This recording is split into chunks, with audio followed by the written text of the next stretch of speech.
Je sens que quelque chose ne va pas, voilà. Les mots inattendus que Jean-Luc Reichmann a prononcés en plein direct, sous les projecteurs flamboyants des 12 coups de midi, une phrase qui a instantanément glacé l'ambiance sur le plateau jusqu'alors joyeuse et rythmée. Mais que se passe-t-il réellement derrière le sourire habituel du jeune champion émilien? Ce candidat exceptionnel qui cumule les victoires, les énigmes résolues et les records battus, un visage devenu familier pour des millions de téléspectateurs.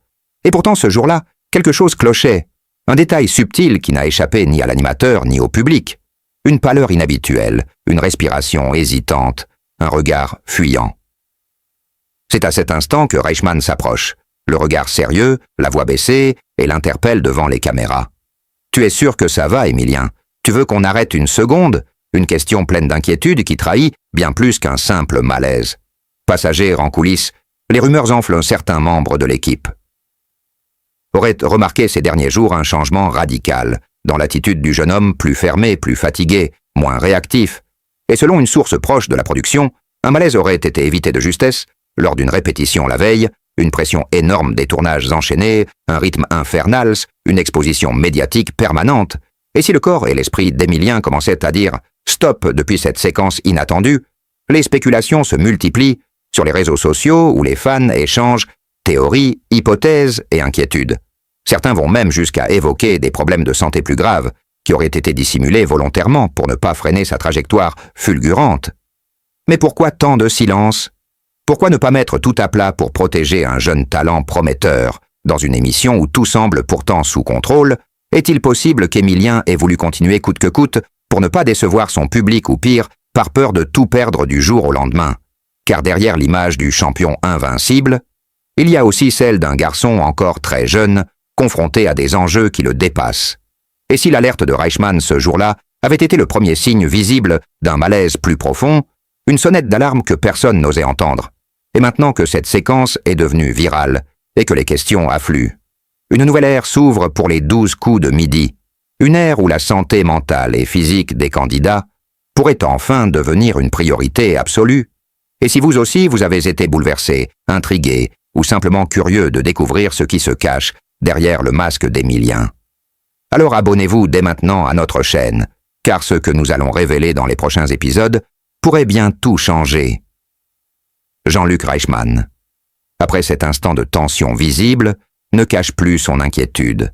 Lui qui depuis des mois suit le parcours d'Émilien avec admiration, semble tout à coup désarmé face à l'éventualité d'un problème bien plus grave que ce que l'on imagine, et alors que le plateau retrouve une ambiance factice, les caméras captent un taux les moindres frémissements. Les producteurs échangent rendent des regards lourds de sens, tandis qu'Émilien tente de garder contenance, son sourire forcé trahit une fatigue accumulée, une lassitude invisible pour le grand public, mais perceptible pour ceux qui vivent l'émission de l'intérieur. Une collaboratrice témoigne sous couvert d'anonymat, disant qu'Émilien aurait demandé à plusieurs reprises à alléger son emploi du temps, sans que ces requêtes soient véritablement prises en compte. La pression du tournage, la nécessité de maintenir l'audience au sommet, laissent peu de place aux états d'âme, même quand il s'agit de santé. Et ce jour-là, ce ne sont pas seulement les téléspectateurs qui ont ressenti un frisson, mais toute l'équipe qui a compris que la mécanique bien huilée des 12 coups de midi pouvait se gripper à tout moment. Et pourtant ce n'est pas la première fois que des alertes de ce type surgissent dans le monde très fermé de la télévision. Plusieurs anciens champions ont plus tard révélé avoir souffert en silence de stress, d'angoisse de solitude écrasante, sous les projecteurs, et certains témoignages vont même plus loin, évoquant des pressions psychologiques, des attentes irréalistes des obligations de présence à des événements médiatiques, malgré une santé fragile. Alors que l'affaire Émilien prend de l'ampleur dans les médias, une journaliste spécialisée en télévision publie un dossier troublant. Elle y dévoile les coulisses du programme, les agendas imposés, les clauses de confidentialité, les limites à ne pas franchir. Et soudain, le public découvre que ce jeune champion admiré de tous pourrait en réalité n'être qu'un pion dans une machine bien plus complexe. Les questions se multiplient. Pourquoi? Émilien semble-t-il éviter certains sujets personnels? Pourquoi ses parents sont-ils absents de toutes les émissions récentes? Pourquoi son regard se perdit parfois pendant les pauses? Pourquoi certaines séquences sont-elles coupées au montage à la dernière minute? Et surtout, pourquoi personne ne semble vouloir répondre clairement à ces interrogations? une autre source proche de la production révèle que plusieurs réunions de crise ont eu lieu dans les jours qui ont suivi l'incident. En direct, l'animateur lui-même aurait menacé de ne pas revenir sur le plateau si des mesures concrètes n'étaient même pas prises pour préserver la santé mentale des participants. Car au-delà de l'émotion se pose une question cruciale et dérangeante. Jusqu'où peut-on aller pour divertir? Faut-il risquer l'équilibre d'un être humain pour quelques points d'audience supplémentaires? La situation devient d'autant plus explosive qu'un ancien membre de l'équipe publie anonymement des enregistrements audio dans lesquels on entend des producteurs minimiser les signaux d'alerte de certains candidats, évoquant même la possibilité de les faire taire, en proposant des primes de discrétion. Le scandale enfle, la pression médiatique augmente, Émilien Deson, côté reste muet refusant toutes les interviews, se contentant d'un message lapidaire sur ses réseaux sociaux. « Merci pour votre soutien. Tout va bien. » Je me repose ces mots. Loin de rassurer, ajoutent à l'inquiétude générale, car on sent derrière cette façade lisse un malaise profond, une tension latente, et tandis que les fans tentent de rassembler les morceaux du puzzle de nouveaux éléments, surgissent un email fuitelle entre un cadre de la chaîne et un avocat, laisse entendre que la famille d'Émilien aurait envisagé un recours légal pour faire valoir ses droits. Sur certaines séquences jugées compromettantes, la pression devient insoutenable et les spéculations vont bon train.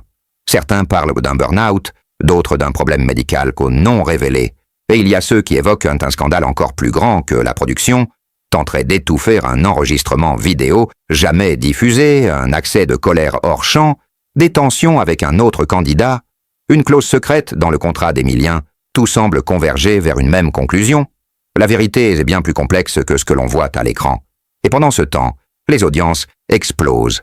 Chaque jour de nouveaux spectateurs rejoignent l'émission. Non plus pour les questions et les réponses, mais pour traquer les signes, les indices, les micro-gestes, qui pourraient révéler ce que tout le monde pressent sans pouvoir le dire. Ouvertement, une ère nouvelle semble s'ouvrir pour les 12 coups de midi, une ère où les masques tombent, où les coulisses se dévoilent et où les héros ne sont plus intouchables. Émilien pourrait bien être au cœur d'un des plus grands bouleversements de l'histoire de la télévision française. Et vous qui lisez ces lignes, qui suivez cette affaire depuis le début, êtes-vous prêts à connaître enfin la vérité? Êtes-vous prêts à ouvrir les yeux sur ce que les caméras ne montrent pas? Abonnez-vous dès maintenant à notre chaîne, car la suite vous laissera sans voix.